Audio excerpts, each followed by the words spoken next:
Deu certo, né? João, pode soltar a tela aí, por favor. Deixar as crianças sendo liberadas. Serão bem ministradas. Aproveito para chamar a sua atenção para você fazer um compromisso com Deus, de não se locomover durante esse tempo, para você não se distrair e para não distrair alguém também.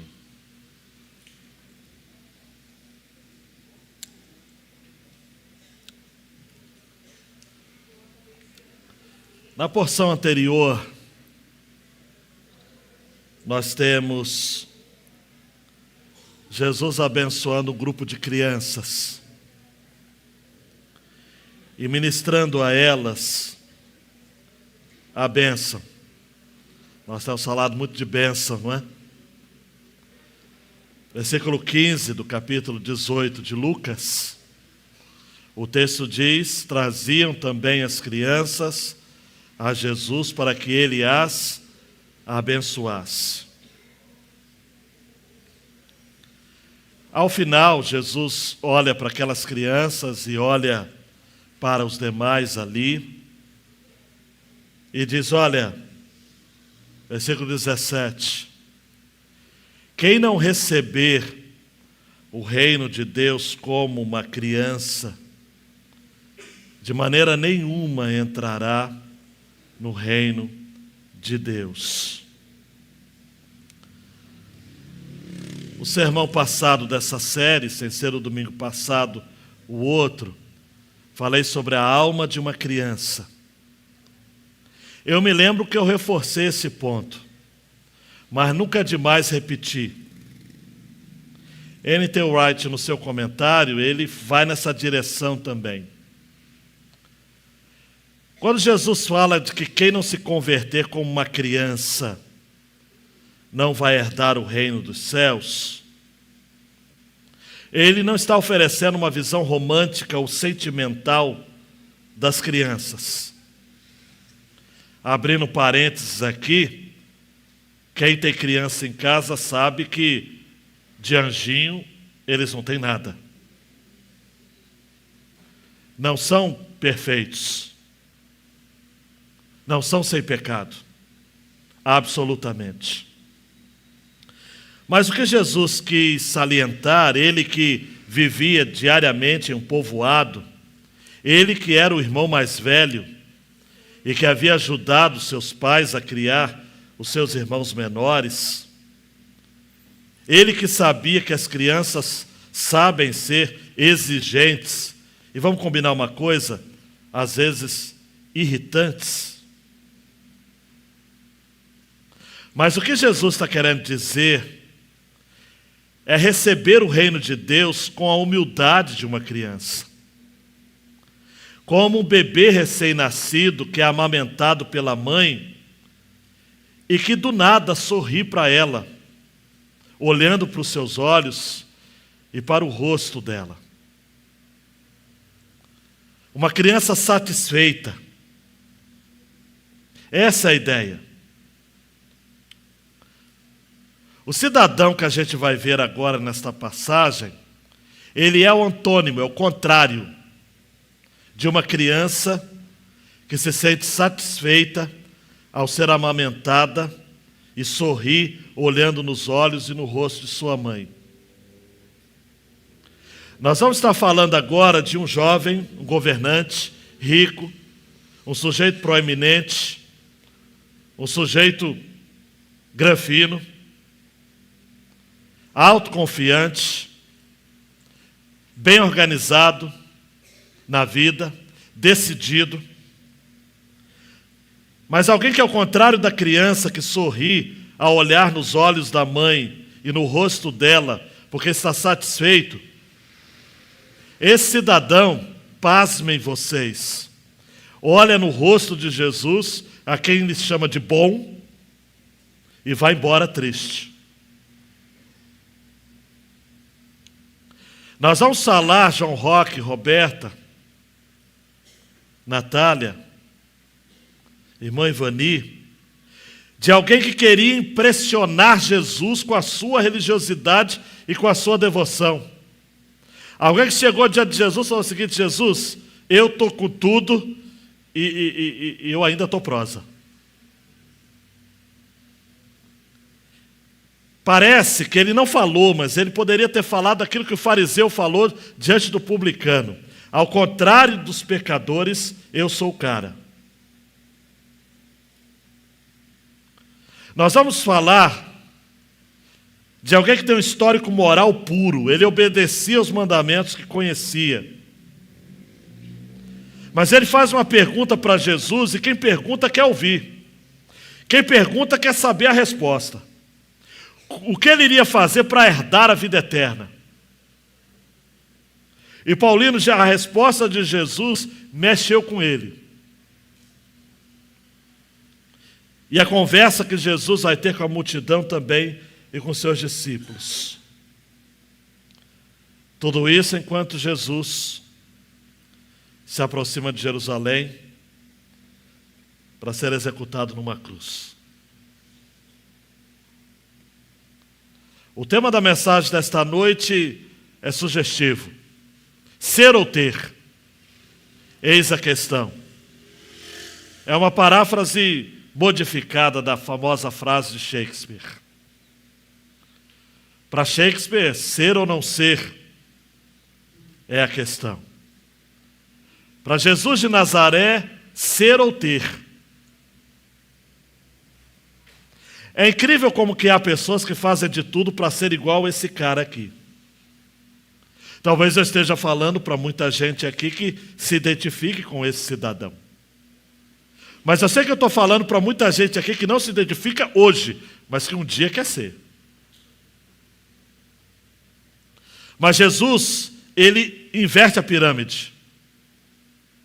Jesus mexe com os valores. Para Jesus, os valores do ter precisam ser superados pelos valores do ser. E Jesus chama a atenção. E quer chamar daquele jovem. E quer chamar a minha e a sua atenção. Lucas 18, 18 a 23. Certo homem de destaque perguntou a Jesus: Bom mestre, que farei para herdar a vida eterna? Jesus respondeu: Por que você me chama de bom? Ninguém é bom, a não ser um que é Deus. Você conhece os mandamentos? Não cometa adultério, não mate, não furte, não dê falso testemunho, honra seu pai e sua mãe. Então o homem disse: Tudo isso tenho observado desde a minha juventude. Eu não quero ser chato, mas no grego é mais claro ainda, não é juventude, é desde que eu sou criancinha. Ouvindo isso, Jesus lhe disse: Uma coisa ainda falta a você. Venda tudo que tem. Dê o dinheiro aos pobres. E você terá um tesouro nos céus. Em outras palavras, Jesus está dizendo o seguinte: você que tem um tesouro aqui na terra, você precisa se preocupar agora em ter um tesouro nos céus. Depois, venha e me siga. Mas ouvindo ele estas palavras, ficou muito triste. Preste atenção. Muito triste. Porque era riquíssimo. Podre de rico. Deus, esse é o texto. Fala com a gente.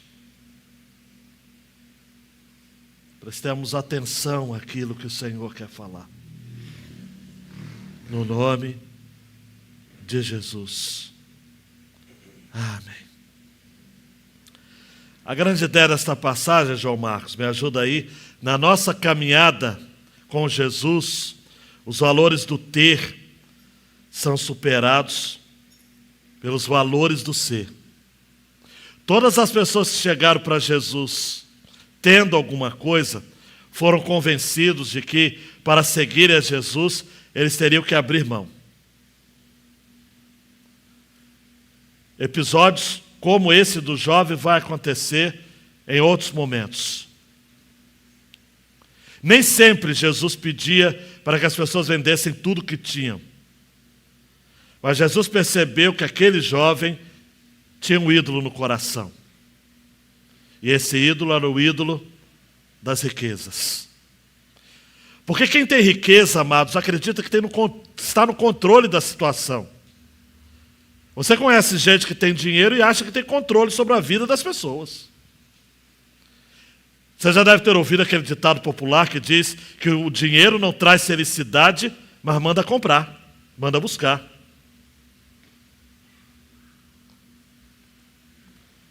Lembro do famoso técnico pentacampeão do mundo, Zagallo, que dizia assim, perguntaram para ele, você fala inglês? Ele falou, não, eu tenho dinheiro. Uau! O que tem a ver uma coisa com a outra? Mas ele falava que como dinheiro, ele não precisava falar outra língua. Eu não sei se você já ouviu gente assim. Quem trabalha com os magnatas aí, não precisa levantar a mão nem falar nome, sabe, já deve ter ouvido, alguns deles falando o seguinte, o meu Deus é o meu dinheiro. Se eles não falam isso, na prática, eles vivem como se isso fosse verdade.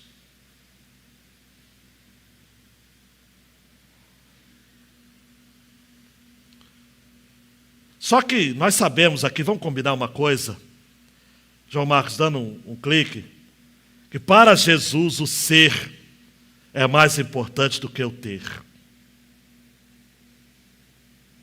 Este homem importante, versículo 18, vai falar que ele era um homem de destaque.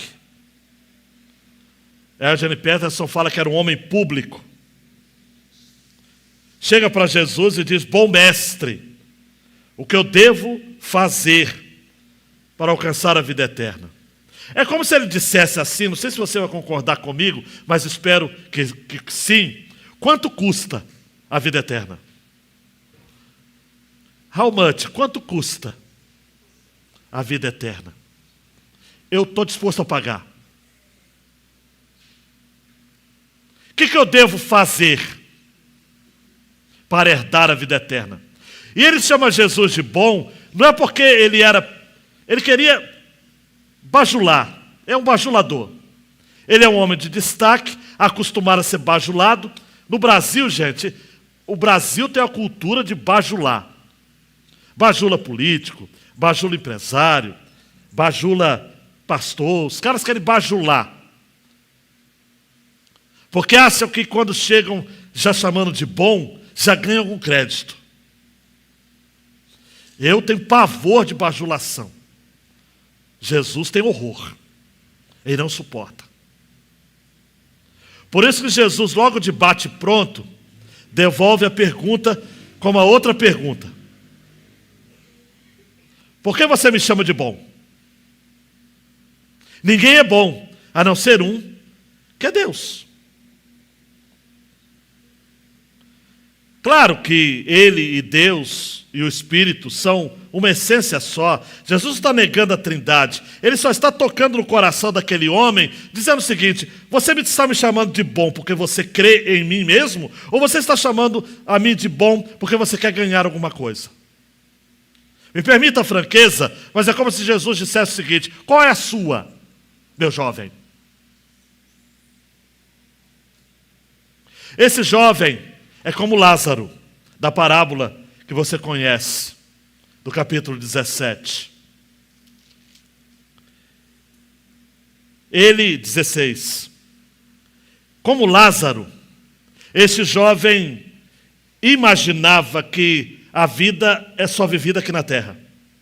Lázaro achava, ou melhor, o rico, né? Não Lázaro, mas o rico. Achava que não iria morrer. Vendo Lázaro, o miserável, o mendigo, o cuspido, o sentido da palavra mendigo é cuspido. à porta da sua casa, nunca o chamou para entrar. Porque o rico se achava. E Lázaro só tinha Deus. Quem só tem Deus aqui na vida, quando morre, vai para o seio de Abraão. Quem acha que é um Deus aqui na terra,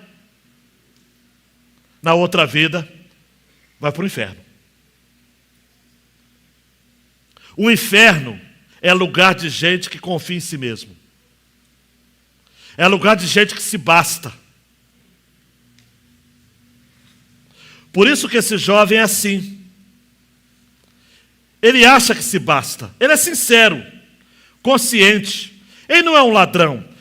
Para ser tão jovem assim e rico, ele era rico de família.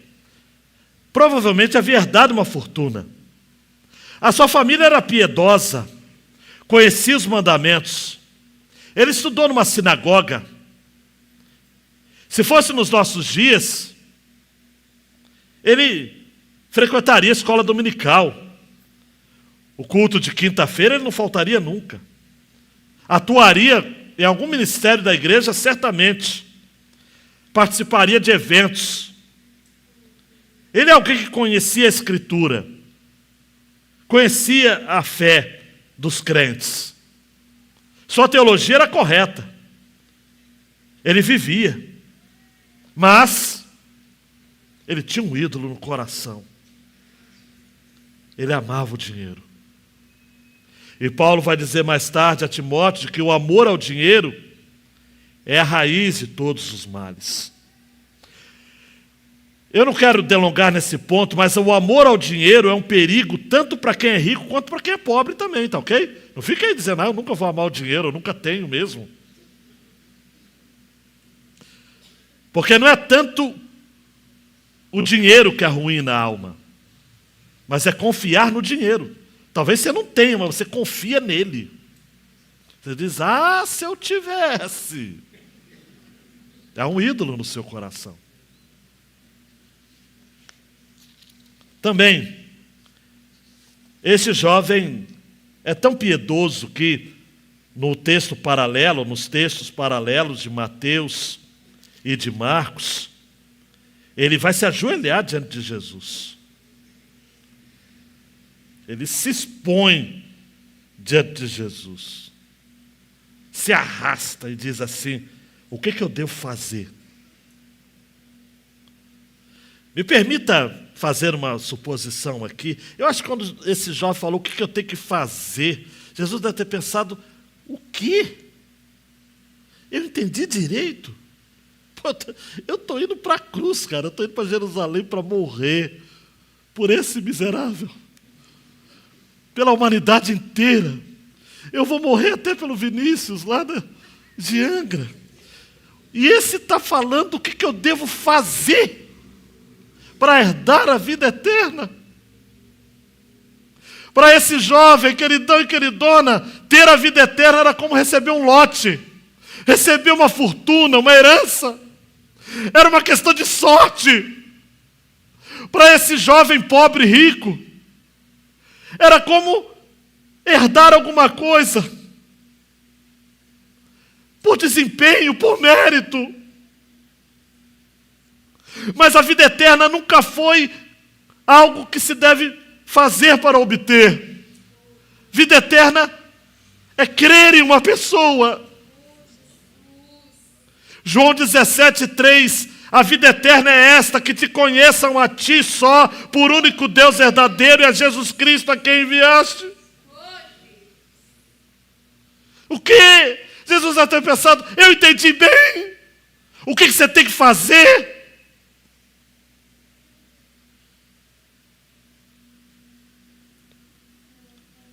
Jesus então foi por um caminho muito interessante.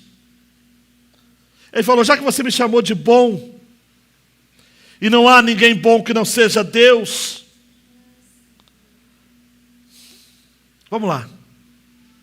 Você conhece os mandamentos? Presta atenção aqui. Você sabe os mandamentos? Aí ele citou de cor e salteado, mas inteligentemente ou sagazmente, ele só citou os da segunda tábua.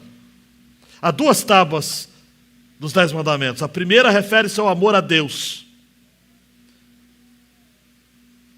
Adorar o único Deus, não ter imagem de escultura, não tomar o nome de Deus em vão, guardar o dia de sábado. A segunda tábua é amar o próximo. E ele só cita os mandamentos da segunda tábua. Quem for observador vai perceber que ele só deixa de falar um. Vai ganhar algo na cantina quando tiver, depois de pagar, quem descobrir. Ele fala, Jesus fala assim, você conhece os mandamentos? Jesus vai deixar um de fora de propósito. Não cometa adultério, não mate, não furte, não dê falso testemunho, honra seu pai e sua mãe.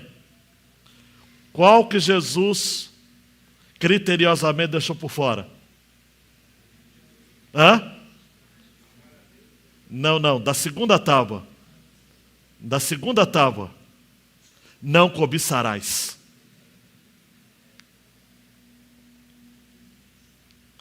Jesus deu uma chance para ele. Vamos ver se ele vai se lembrar desse. O problema daquele jovem, Glória, não era com adultério. Certamente ele não havia matado ninguém, nem furtado, ele era rico. Apesar que tem rico que furta, mas deixa para lá.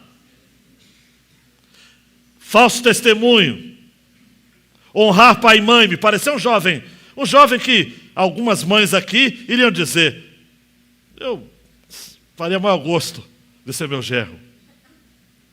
Só que não. O homem não disse, Senhor, tem mais esse que eu também confesso aqui diante do céu que tenho cumprido. Eu não tenho cobiçado. Não. Ele disse, tudo isso tenho observado desde a minha juventude.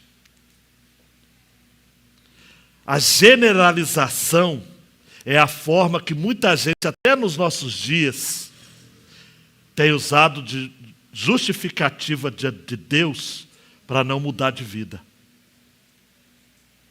É fácil falar para Deus, Senhor, perdoe a multidão dos meus pecados. Mas não falar, Senhor, me perdoa porque eu menti. Me perdoa porque eu traí. Me perdoa porque eu estou sendo desonesto. Esse jovem optou, Marcos, pela generalização.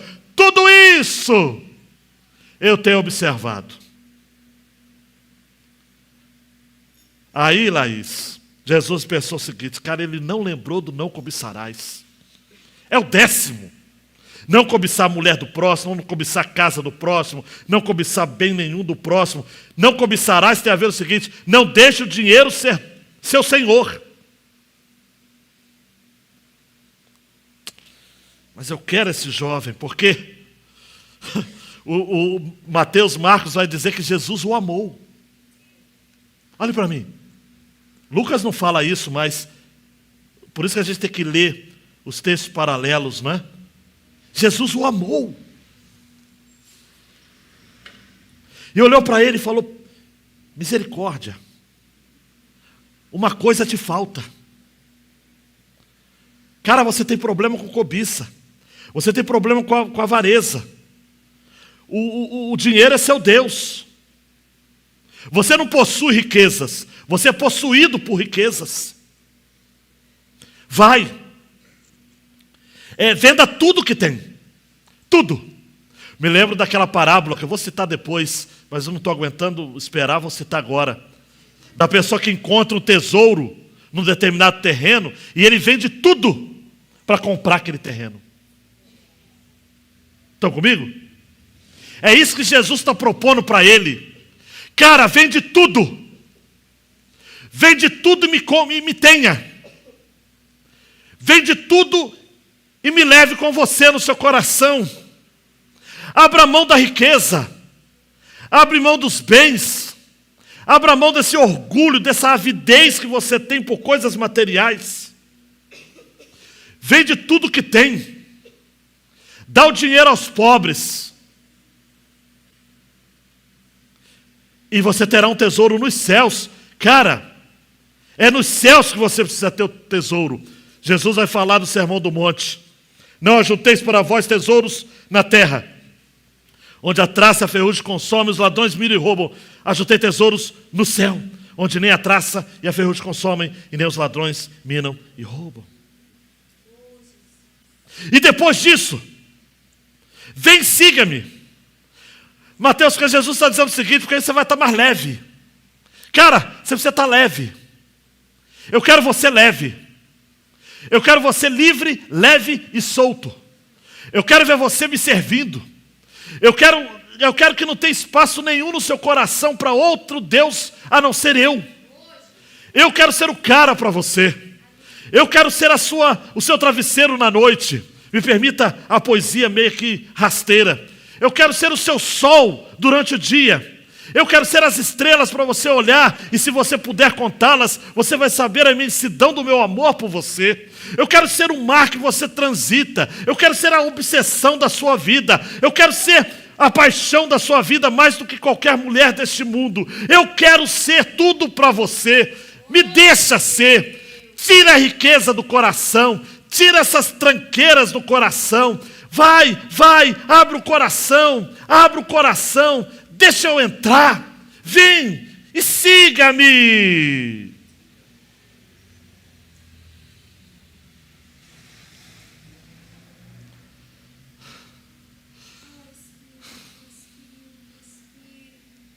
Dando clique, João, mas ele não aceitou. Os valores da sociedade estavam impregnados. Ele ouviu essas palavras. Ficou muito triste. Porque era riquíssimo. Gente, mesmo alguém que é olhado por amor, com amor. O Eugene Peterson traduz assim: aquela era a última coisa que o homem esperava ouvir. Ele era muito rico, por isso ficou abatido. Sendo muito apegado aos seus bens, não queria abrir mão de tudo. Ele que chega para Jesus, não dá para entender um cara desse. Ele chega para Jesus dizendo o que ele deveria fazer para herdar a vida eterna. Jesus fala e ele fica triste. Porque ele não esperava. Ele não esperava. Porque ele estava cheio de si. Quem está cheio de si não vai receber Jesus. Não tem lugar mais para ninguém. Não tem lugar nem para a vida eterna. Ele não está disposto, aquela parábola que eu citei, está em Mateus 13:44. Ele não está disposto a vender tudo que tem para comprar aquele terreno onde tem aquele tesouro escondido. Ele não quer. Ele não quer ajudar os pobres, porque ele quer ajudar os pobres com aquilo que ele tem de sobra. Ele não quer dar tudo que ele tem para os pobres, porque pobre é uma desgraça. Quanto mais você ajuda pobre, mais pobre você tem para ajudar. Ele não quer. A riqueza havia conquistado o coração dele. A riqueza reivindicava todos os dias a fidelidade.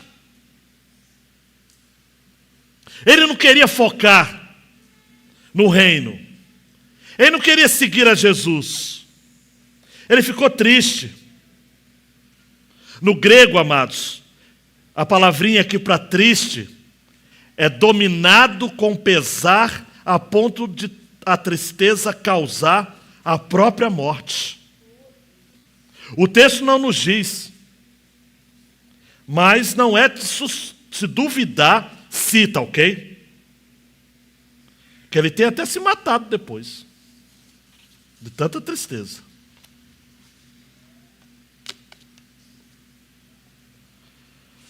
Olha, gente, esse cidadão foi o único homem que saiu depois de um encontro com Jesus, pior do que quando ele chegou. Alguém que foi amado por Jesus e perdeu a maior oportunidade da sua vida. E talvez você esteja aqui nesta noite e você está vivendo essa situação. Só que o seu problema, aí você fala, mas não é riqueza, mas o seu problema é o seu ego, é o seu orgulho. É alguma coisa que você está colocando ali. A classe de batista, você está pensando o seguinte, vou colocar o meu nome ou não vou? Vou colocar o meu nome ou não vou? Mas eu tenho que abrir mão disso. Mas meu queridão, minha queridona, abra mão de tudo. Porque vale a pena, vale o investimento. Jesus é tudo que você precisa. Repito, eu não sei quanto tempo mais esse jovem viveu, mas eu sei de uma coisa, ele perdeu a maior oportunidade da sua vida. E você que está aqui nesta noite não pode perder essa oportunidade por qualquer tipo de medo. Esse jovem ouviu a palavra, retirou-se triste. Esse jovem tinha um coração tipo aquele de espinhos. Gente que ouve a palavra, Lucas 8,14, e depois é sufocado com preocupação, riqueza e prazer. Ou no plural, preocupações, riquezas e prazeres. Gente, chega a ser uma tolice, uma estultícia, trocar Jesus por riquezas. Trocar Jesus por uma carreira. Trocar Jesus porque, não, eu estou vivendo um momento da minha vida, igual a moçada mais jovem fala, eu estou numa outra vibe. Vai. No Belém tem muita gente que está em outra vibe. Serra d'Água também. Estou em outra vibe. Você acha que se encher de glórias terrenas e passageiras vai te resolver? É frustração, cara. Eu nunca vi caminhão de mudança em enterro. Nem gaveta em caixão e nem bolso em mortalha. A gente não leva nada daqui, queridão. Nada. Nada. Dando clique aí, João. Jesus não se comove com a nossa argumentação religiosa. Você pode chegar para Jesus e chamá-lo de bom mestre. Amantíssimo mestre. Ele quer ver atitude. Você está disposto a vender tudo quanto tens, dar aos pobres para seguir a Jesus? Você está disposto, como Marcos 8,35 fala, Jesus dizendo, né? Marcos registra, qualquer que quiser salvar a sua vida, perdê-la-á. E qualquer que perder a sua vida por amor de mim e do Evangelho, esse a salvará. Não adianta, queridão e queridona, não tem acordo com Jesus. Com Jesus não tem bem bolado. Jesus, vamos bater um lero aqui, um papo, eu cedo metade e o Senhor cede metade. E aí nós vamos chegar num acordo. Não tem acordo, cara, não tem acordo. Não tem lero, não tem papo. Ou você tem tudo de Jesus, ou você não tem nada. Jovenzinho, jovenzinha, ou você diz agora, eu vou construir a minha vida sobre os valores de Cristo. O que eu tiver que conquistar agora na vida, eu vou conquistar em Cristo. Por Ele.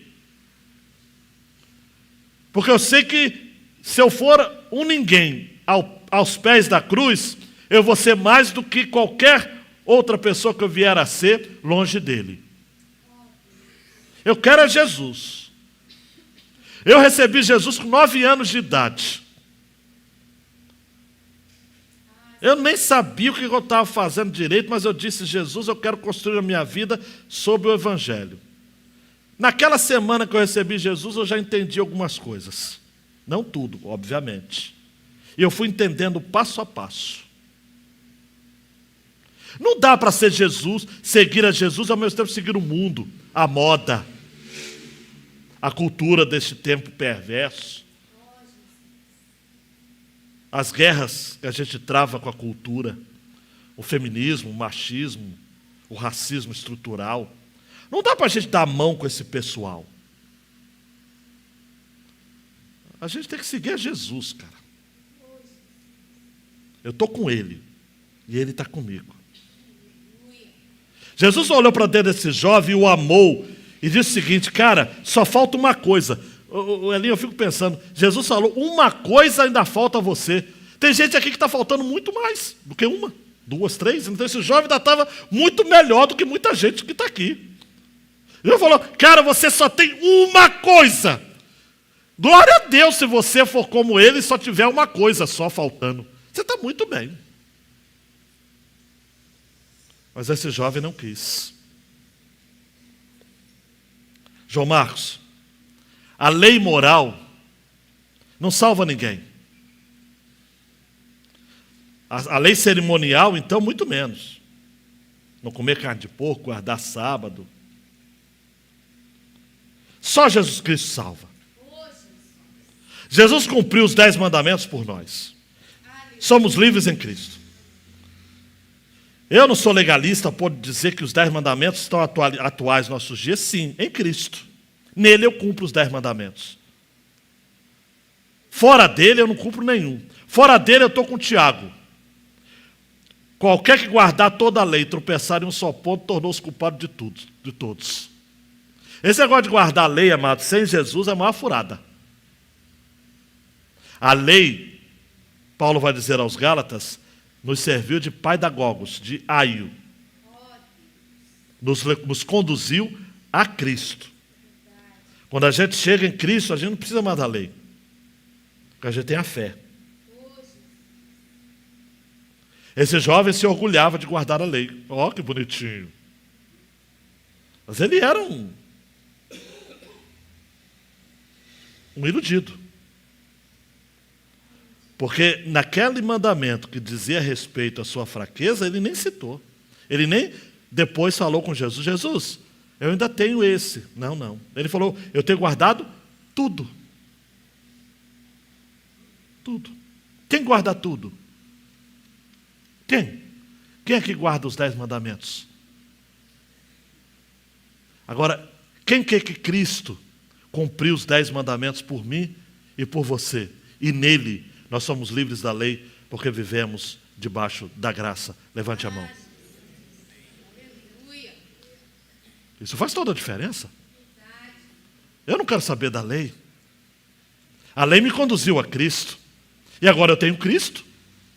Hoje na escola dominical você viu a ilustração que o Dene coloca. Você ser alcançado por Cristo, ser adotado por Cristo e voltar a pecar é a mesma coisa de um menino que é adotado por uma família granfina, que tem a despensa cheia e que volta para a rua para mendigar. Você não precisa mais das migalhas deste mundo. Diga para a pessoa que está do seu lado, você não precisa mais mendigar, cara. Você não precisa mais mendigar. Você não precisa mais mendigar. Você, aí em cima aí, você não precisa mendigar mais. Ah, me dê atenção. Me dê o seu amor, porque senão eu morro. Ah, vou me suicidar porque fulano terminou o namoro comigo. Deixa a roleta passar, meu amigo. Minha amiga, tem mais. Tem melhor, tem melhor, tem melhor, tem melhor. Faliu num negócio, recomeça outro. Deus te deu 2 braços, 2 pernas, vai trabalhar. Deus tem mais. Jesus tem o melhor para você. Não se deprima, não. Não abaixa a cabeça. Não. Jesus é tudo que você precisa. Até mesmo porque, dando um clique, meu querido João Marcos, há pessoas em nosso meio que estão dando muita ênfase às conquistas materiais. Tem gente que está trabalhando para ser pobremente rico. Mas não se leva nada daqui. Olha, eu nem vou insistir muito nesse ponto, porque eu acredito que vocês sabem disso, né? Pelo amor de Deus, né? Perguntaram para John Rockefeller, o primeiro bilionário do mundo. Perguntaram ao contador dele, quanto o doutor Rockefeller deixou? O contador disse, deixou tudo. Não levou sequer 1 centavo. Não dá. É igual aquela viúva que tomou o dinheiro do camarada que morreu e colocou um cheque para o cara descontar no caixão. Disse, não, se ele quiser o dia de volta, ele vai descontar o cheque no inferno para onde ele foi. Ninguém leva nada. Ninguém leva nada. Ezequiel 33, 31 fala de gente que chega com a boca professando amor, muito amor, mas com o coração só ambicionando lucro. Não se preocupa com a chuva. Preste atenção aqui. Quero terminar. Gente, eu não sou de ficar muito impressionado com algumas histórias, mas é incrível, né? Esses 4 bilionários que morreram nesse submarino, no Titã, já tem teoria da conspiração nessa história já. Semana passada eu vi gente falando, o quê? Eu não acredito, eles estão bem vivos. Porque no imaginário popular, rico não pode morrer. Então eles querem inventar uma teoria da conspiração de que os caras estão lá em Recife. Ei, Solange? Tinha que ser em Recife, Solange. Mas não, gente, eles morreram. Tem gente que falou o seguinte, eles estavam todos endividados, então fingiram a morte para não dar herança. Cara, para com isso, eles são bilionários. A fortuna deles... Até perdi a conta aqui, nem vou falar. É muita raça de dinheiro. E tinha até um pai e um filho, gente. O pai e o filho. Marco Giovanni, pessoa sintonizada. Eles assinaram um termo, Marcos, de responsabilidade, assumindo quaisquer riscos de acidentes ali. Eu achei interessante, porque os africanos que morreram, ninguém falou nada, mas esses, o pessoal ficou falando. Até um especialista falou o seguinte, Tânia, estava chamada numa agência de notícias, não vou falar o nome para não fazer propaganda, dizendo o seguinte, especialista afirma, eles não sentiram nada. Morreram explodindo, mas não sentiram nada. Aí eu fiquei lendo a notícia e falei, que bom, não sentiram nada, que bom, que bom. Mas morreram. Morreram.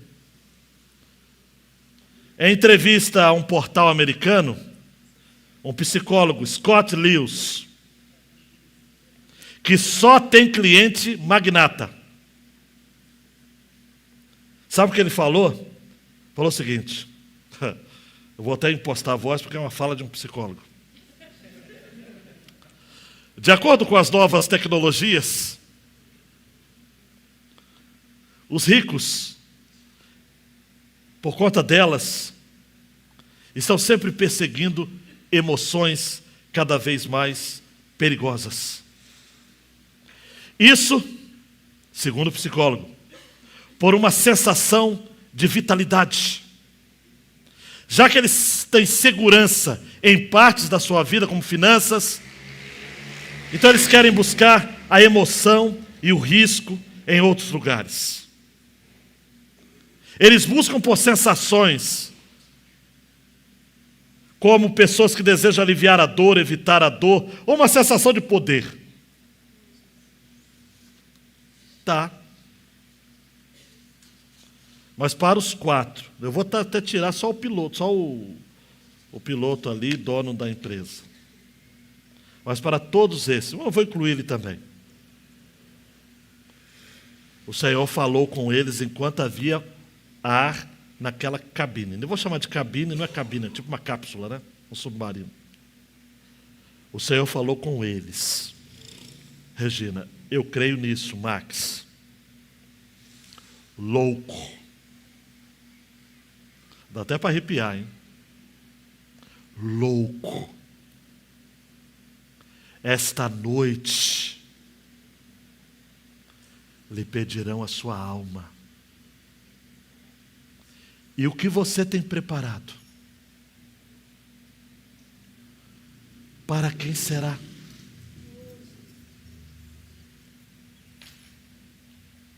Para quem será? Abaixa sua cabeça, queridão e queridona. Dando um clique, João.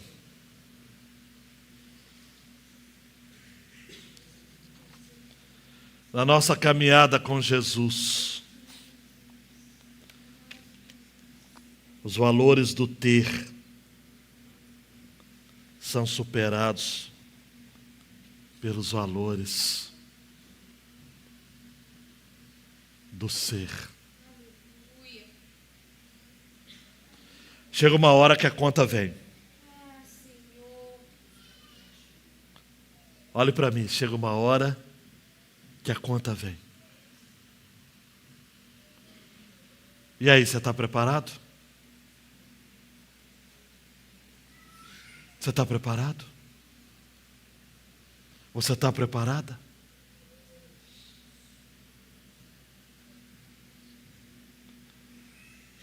Com a mão no seu coração, diga: Senhor, fala comigo, Senhor. Senhor, eu não quero confiar nem no dinheiro e nem na confiança no dinheiro, que são duas coisas distintas. Talvez você não tenha dinheiro, mas você confia no dinheiro. É o mesmo ídolo, só se manifesta de forma diferente. Porque Jesus disse que o rico é aquele que ajunta para Deus e não para si mesmo. O verdadeiro rico não é aquele que faz festas enquanto Lázaro passa necessidades e ele não lhe observa. O verdadeiro rico é aquele que vende tudo o que tem para comprar o tesouro mais precioso que existe na terra. Aleluia. Que é Jesus. Aleluia. Meu apelo para você nessa noite é: você está disposto a tirar tudo do seu coração para ter só Jesus? E ter tudo que você precisa? Ou você ainda insiste em ter tudo que você acha que é importante? E de vez em quando apenas ouvir falar de Jesus. Jesus não quer ficar num cômodo perto da despensa do seu coração. Ele quer ter a casa inteira. Aleluia. Porque quando Jesus tem a casa inteira, você se torna muito rico. Aleluia. Verdadeiramente rico. Mesmo não tendo um centavo só. Deus não quer que você confie no dinheiro. Deus quer que você confie nele. Igreja, se levante, ainda em oração, os músicos vindo, uma pessoa só, ou o pai, ou a mãe, ou alguém, pegando seu filho, a igreja toda em oração.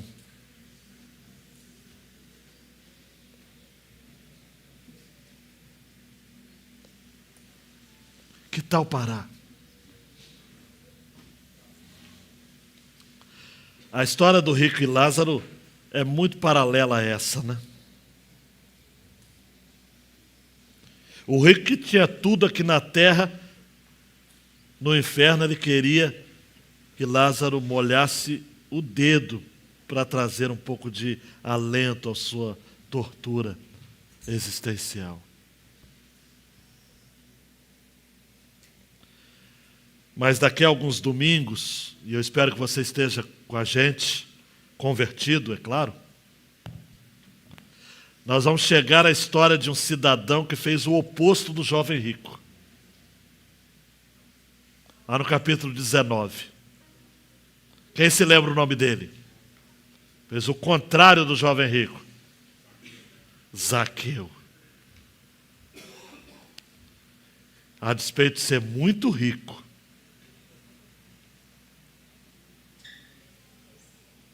ele recebe Jesus na sua casa.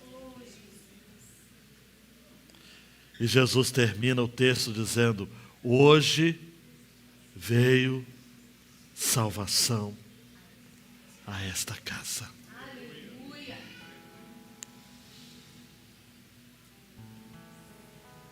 Em oração, tá? Em oração. Você que é membro desta igreja,